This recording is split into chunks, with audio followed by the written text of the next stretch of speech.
The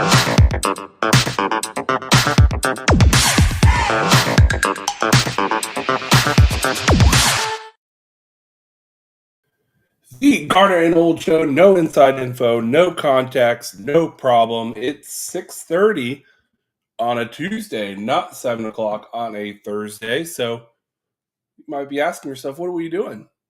What are we doing? Tell you what we're doing. I feel like, whether it be I was on the cruise and the audio didn't quite work out for everyone, or I think 2 weeks ago I missed a show. So I wanted to give back to the Garnet Old community who does so much to take care of Vince and I. So I said, you know what? I got some time. I got some time after work. I got all the time in the world. So I decided I'm going to hop on. I'm going to do a live. And you know what else I'm going to do?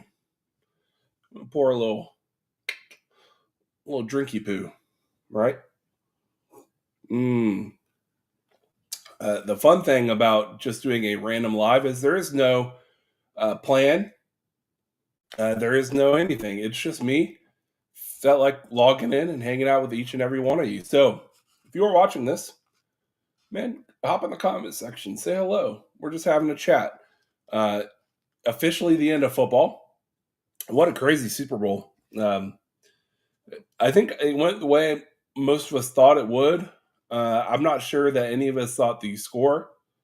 Uh, in fact, the score is a little deceiving because it probably should have been, even more of a blowout final score just from how the game actually played out. But yeah, the Eagles, man. Uh, the Eagles took it home, and I think a lot of people predicted that. Um, I watch NFL. I know Vince doesn't watch a ton of NFL, but I still enjoy. Look, it's football, and I knew it was going to be the last real football until next season. So you got to watch it. But it was nice. This is the old man speaking inside of me. Uh, you kind of knew the results by halftime, so you know what? I'm gonna take you to bed. I'm gonna hit the hay. That's what I did. I saw what I needed to see. I figured I knew the result, and decided to hit the hay after the game. But man, really good game as far as for the Eagles.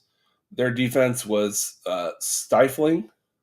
It was pretty impressive. No, really, other a ton of thoughts for the NFL season. I am looking forward to the draft. I am interested to see where Azari Thomas goes. My man did show out at his workout. We already knew, all of us who had been watching him for several years, already knew that he was kind of a freak. Um, we knew that he could do more than he necessarily put on film here, just based on the measurables. And it looks like he's going to go in the first round. So I'm very happy. But yeah, back to the game. Josh Sweat, man, my man getting pressure every other play. It felt like he was in the backfield the whole game. So congratulations to him. Um, Again, this being a loosey-goosey episode, if you guys want to talk about something, pop it in chat. Say hello. Let me know what you're thinking about, what your guys' day was like, how was work. I started watching Severance last night. I'm a little late on the train, I know. I think I had tried to watch it once or twice before and only gotten halfway through the first episode. The first episode, a little slow, and you're kind of like, this is why I'm careful with how I recommend shows. The people that recommended me to watch Severance, they were overly zealous as far as like it's one of the best shows of all time. It's incredible. It'll keep you guessing, which that might end up being the case. But for someone who goes into a show, um, the first episode's a little slow. It doesn't really get into a lot of the story beats. It's kind of it just kind of sets up character arcs, right? And general characters. So I tried to get into it a few other times, and it just didn't hit. Something has to really kind of grab you right away to hit. But I said I've heard enough. I even had a few more people recommend it. The whole you got to see it, right? So I said, all right, I'm going to do what I ask everyone else to do when I recommend a show, which, if you guys have seen me recommend a show to Vince or anyone else, I usually ask, hey, give me 3 episodes. If you don't like it by 3 episodes, you probably won't like the show. Right. So I watched 3 episodes last night and it was good. Not yet the greatest thing I've ever seen on TV. Also, not bad. It just, for now, I'm giving it a solid B plus. You can tell the writing's good. You can tell they have a lot of. I have a feeling this is going to be one of those shows when I go back after the fact and the season's over, where I'm going to be like, oh, okay, that's what was going on there in the beginning of the show. But I enjoyed it. I think Adam Scott's a very talented actor. I loved him in Parks and Rec. I'm a huge Parks and Rec fan. So obviously, having him in the show is a win for me. But yeah, I think I kind of get in general what's going on and where they're going with it. It reminds me a little bit of another Apple TV show, which I will recommend. If all of you haven't seen Silo, different tone than Silo, but still like the premise being what they're telling you isn't what it is, and you're kind of getting little breadcrumbs about what's actually going on. So Apple TV is really good at these kind of shows. Apple's really done a solid job in getting into the TV making business, more so than I thought they would. I thought, maybe some of the shows would be hit or miss, but for the most part, I've liked most of the Apple TV shows that I've watched. Aside from that, I'm still rewatching. I've seen it multiple times, but I'm rewatching Dexter because I want to get into the new series that's out. The like retelling his early, I guess, years as a kid. But I'm rewatching Dexter. I love Dexter. I can't recommend that show enough. A lot of fun. If you like dark, kind of brooding shows with some comedy, that's exactly what that is. If you guys have any recommendations for any shows, I want to hear about it, because I'm kind of in that mode of like waiting for something to grab me. A lot of my favorite shows either have just wrapped up their season or don't come till later this year. Like, I'm really excited for Stranger Things finally later this year. Knock on wood that it actually happens. After House of the Dragon season 2, so I'm kind of in that in between, looking for a show to really grab me. I hope Severance does that. It hasn't done it yet. It's got me interested enough where I want to keep trying, but it hasn't yet grabbed me. Other things going on in my life, the cruise. I'll talk a little bit about that. So the cruise was interesting. So this was a family cruise. There was 12 family members on this cruise, including myself and my wife.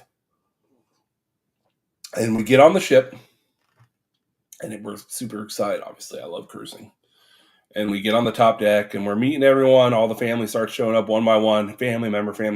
Everyone's great. Then we have, I'm not going to name the family member, but one family member gets on the ship and gives me a hug. And as the hug is ending, turns their head and gives a real wet cough. And it didn't trigger my head at that moment, but then that person goes and sits down on a little sofa that was nearby. 3 or 4 more times, little wet cough into their arm. So much so that, a member or two of the family said, "Hey, you good?" And they gave the famous last words line. It's just allergies. Now, I've had allergies my whole life. I'm not saying you don't cough when you have allergies, of course, but usually it's a dry cough, followed by maybe some sniffles, but usually not a wet, robust from the chest cough. The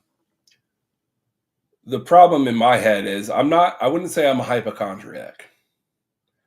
What I would say is, if there's clear indication of illness in front of my very eyes, Um, it gets in my head to the point of I hope I don't get sick. We're on a cruise ship.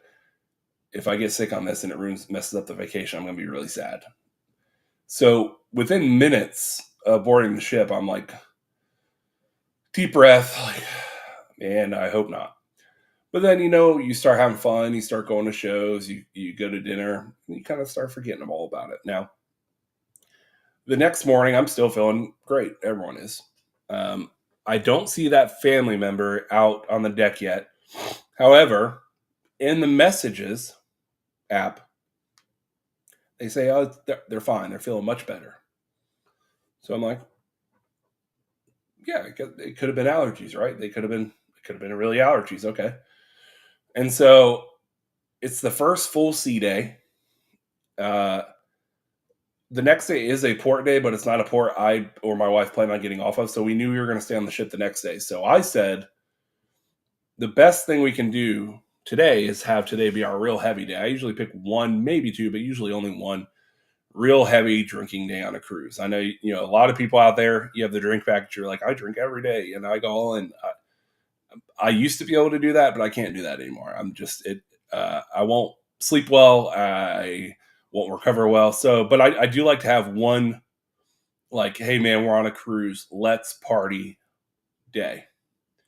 So me and the wife both start kind of hitting the wine. Wine was the drink of choice that day. So the wife and I both start hitting the red wine, and we're having a great time. That night, there was a music act in one of the bars, and it was great. Dueling pianos, the whole 9 yards. Long story short, I think the wife and I downed about 15 glasses of wine each while listening to music. And I even sent Vince a text with like a picture and a video or something of us having a great time, and him saying that's one of his favorite venues. It was Howl at the Moon, if you've been on a Norwegian ship. And so I go to bed that night feeling a little loosey goosey, having a good time, man. It's been a great day, and thinking, all is well. False alarm. I wake up Monday morning, and you always do the systems check. When you wake up, when you've had a lot to drink, so you kind of sit up, and I kind of start clearing my throat, but I'm not thinking too much about it yet because I had a lot to drink the night before. So I'm like, it's happened before. I get a little nasally or a little drippy after a night of drinking. Probably just hung over a little bit.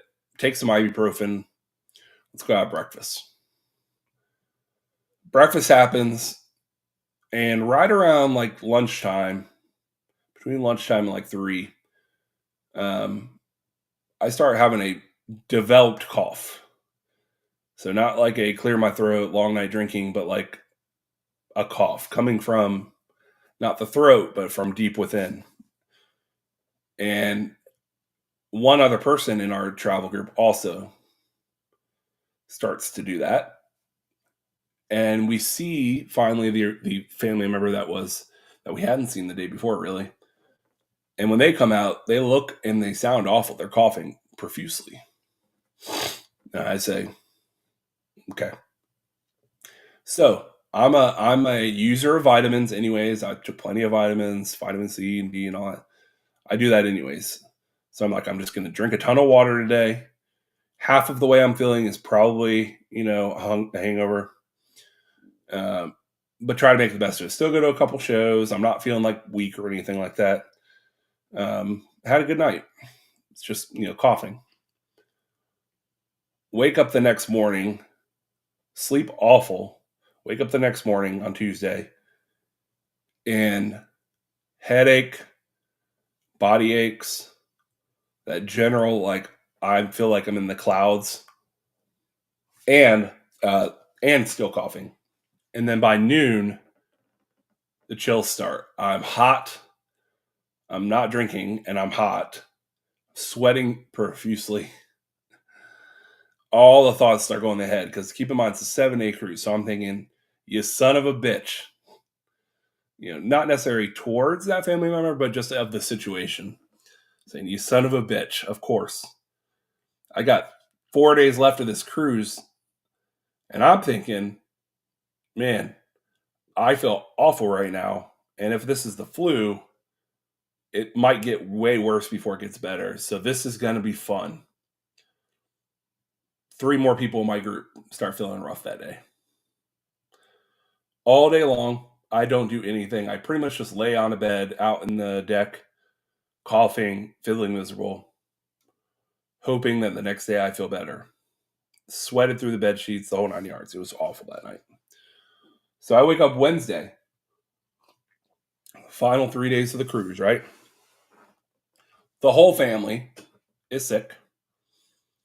Uh, Another family member not only was sick, but felt rough enough to go down to the infirmary at the clinic on board and got tested for flu. And it came back positive for influenza A. So, safe to assume, every single one of us has influenza A. And then we start walking around the ship, and every other person, no exaggeration, coughing, sneezing, wheezing, clearly an outbreak on the ship. Check the news. Massive outbreak nationwide of influenza A. However, I am feeling better than I did Tuesday. I don't have the chills. I'm not sweating. I don't have a headache. It's really just I kind of feel tired and weak and coughing real bad. So I actually make it to go see a few things, listen to some music on the deck. We got off the ship. I kind of tried to distance myself from others. We were outside the whole day, so it wasn't that hard to do. And then finally on Thursday, I woke up and I was feeling much better. I got a good night's sleep and was just dealing with the leftover kind of lingering cough. And same thing, I felt much better Friday as well. So all in all, to say, I got better much quicker than I guess anticipated I would when I was feeling awful on Tuesday on the ship. I can tell you one thing ahead it's done for me specifically, which is I will never, ever, and I hadn't up until this point, 19 cruises, and I hadn't. We had booked an interior cabin, which means no windows, just a small bed and small space, and it's pitch black. The day I was really sick, I spent much of the day inside that room. Miserable, man. If I had to stay in that room and I was really bad off for like 4 days, I would have gone crazy and felt like a mental patient. That room is too small to quarantine yourself. And so I made a self declaration that there was a reason that I never did it before, and now I'm damn sure never ever going to book an interior cabin again. Still go on cruises. The first time I've ever really been sick on a cruise, substantially at least. But yeah, balcony or ocean view in the future. Not going to let it affect me too bad. But yeah, it was a rough uh, moments of really good in the beginning, really rough middle of the cruise, and then the final 2 days I actually had a really good time. Final day was on their private island, Great Stirrup Cay. Got there like right when we docked. I was off the ship and didn't get back on the ship until right before they pulled away. Like I was there the whole day, beach day, great day. And because of how crazy the week went, it kind of it felt weird. Like it was so short. I know cruises always like, I wish I had more days, but this felt extremely short because I felt like I had wasted 2 of the 7 days. Just feeling pretty awful. Excuse me. One thing I did want to point out, if you are a cruiser, the thermal suite. If you are a cruiser, get the thermal suite. What the thermal suite is a giant like spa hot tub, inside the ship that only you can get to with a thermal suite pass. That's like the size of like a full length swimming pool, but it has different like jets and very hot and really relaxing. 4 or 5 steam rooms, some hot beds, some hot stone beds, some soft beds, a deck for you to lay on that's private to the thermal suite. So really, really nice. Really, really excellent. Can't recommend a thermal suite access enough. But yes, a lot of you were asking about my cruise. That was my cruise. It was a whole lot of need to get a lot better. That's what it was. Still dealing with a little bit of a cough now, but I'm mostly on the mend. What else? What else is going on? If you guys are in the chat, pop something in if you want to comment or talk about something in particular. Not a whole lot of Florida State stuff going on right now. We're going to get into some draft coverage on the upcoming shows. I know Vince and I still need to do a members only show. I think we should do one this week. I was going to talk to Vince about it one night, do a members only show. And if you want to be a member, go ahead and join on the YouTube channel, and you'll get an exclusive access to our twice a month to our videos that are members only. But we definitely need to do one. I owe you guys one. I appreciate you being patient. This video goes out to everyone tonight, not just members, just because I felt like I wanted to make up for my lack of content recently. Give you my take, like 10,000 foot view of the Florida State program. I think it's hard to analyze because we were also burned last year. The expectations were pretty high. I wouldn't say they were as high as 2 years ago, but they were high. To at minimum compete for an ACC championship and hopefully make the playoff. That was kind of the overall overwhelming majority of people kind of predicted, 9-10 wins, including me. So it's really hard to be fair about predicting or feeling after something like that, because you don't want to be labeled like a homer or an overall pessimist just because of one bad season. You look at Mike Norvell's last 3 years, and the results speak for themselves. Really, really the highest of highs and the lowest of lows. So where does that leave us? In my mind, it leaves us with in my mind, now you guys make up your own opinion. I don't mind criticism of this, but I feel like we're in a good place. I was on the record that I did not think Mike Norvell should have been retained before they made all the assistant coaching hires, which I did like a lot of the hires, not going to lie.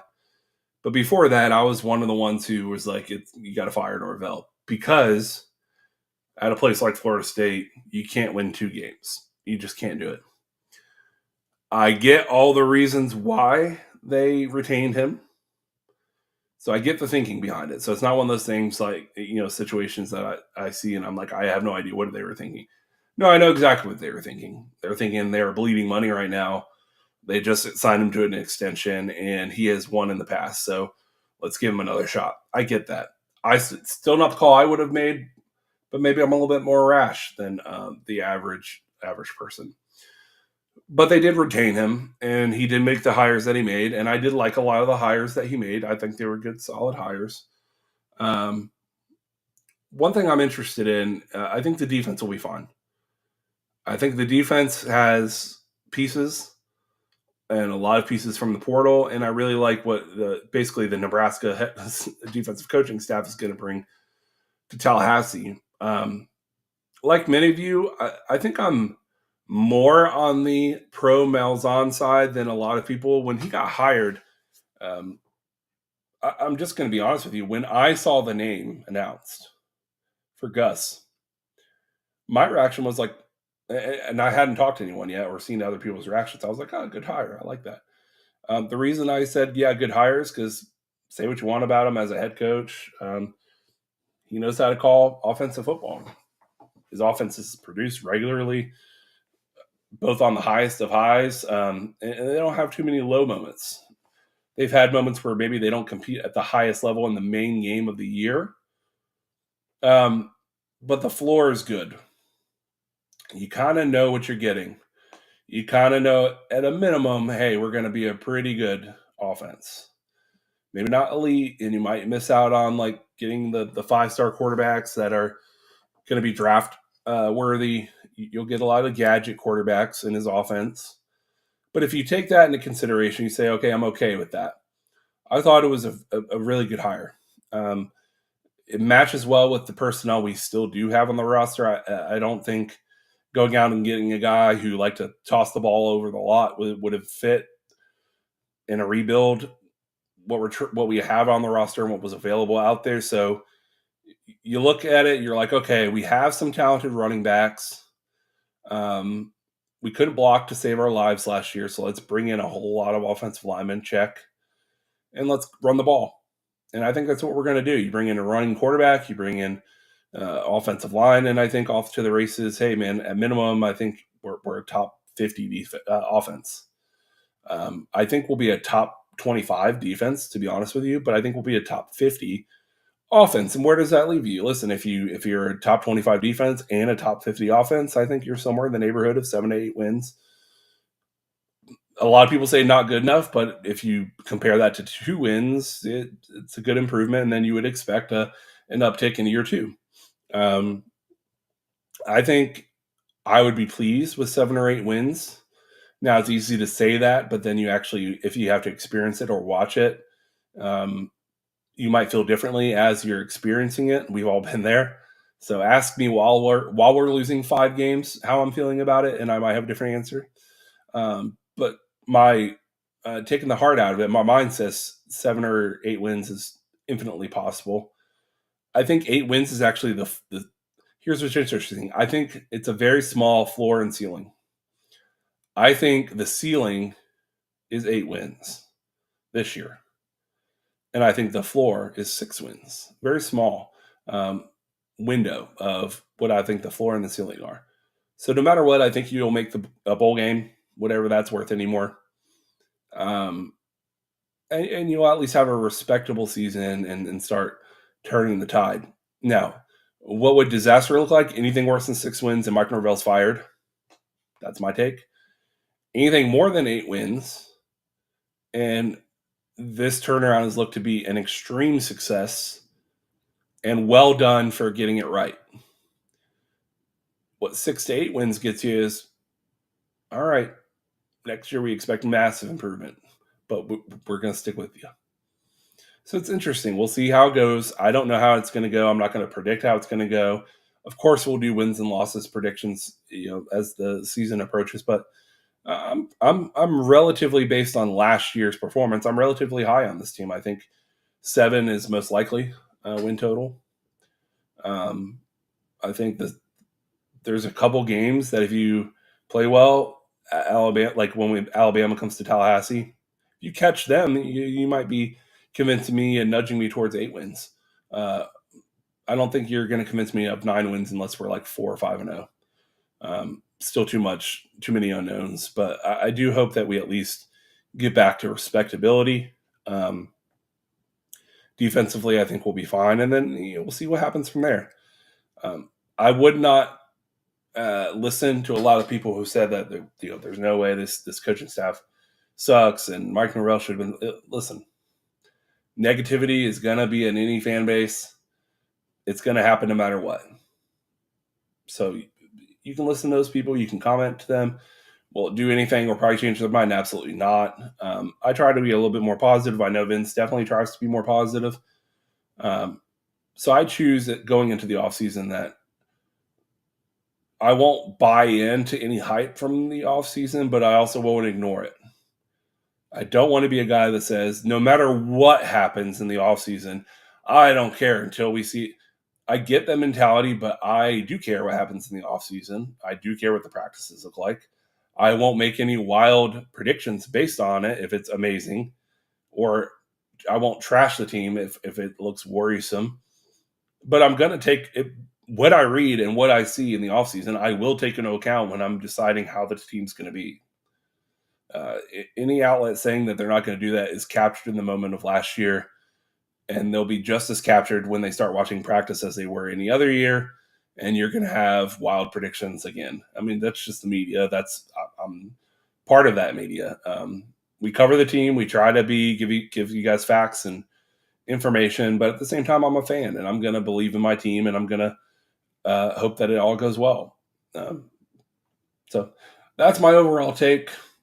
I did about half an hour. I want to at least do something for all of you. We're still going to do our 7 o'clock show, Garnet show, Thursday, 7 o'clock. Vince and I will both be here. But I did want to go ahead and hop on and at least give you guys something for being patient with me during my time away. One thing I do want to mention is every single time that I think about, hey, maybe we can skip a show during the off season, I'm reminded that the reason that we are here The reason why we have so many fans that watch us every single week is because we record it every week. That was the change. That was the only change from us getting 20 people watching us to us getting thousands. Was we started doing every week, no weeks off. We started paying a lot more attention to you guys and giving you guys what you want. So we're not going to skip any weeks this off season. We're going to provide you plenty of content, provide you members only shows. So please like and subscribe because we're not going away. Anyways, I hope all of you have a really, really good night. Screw ESPN eternally. Send Chiefs all the damn time. And go Noles. Garnet old. No inside info. No contacts. No problem. Peace, guys.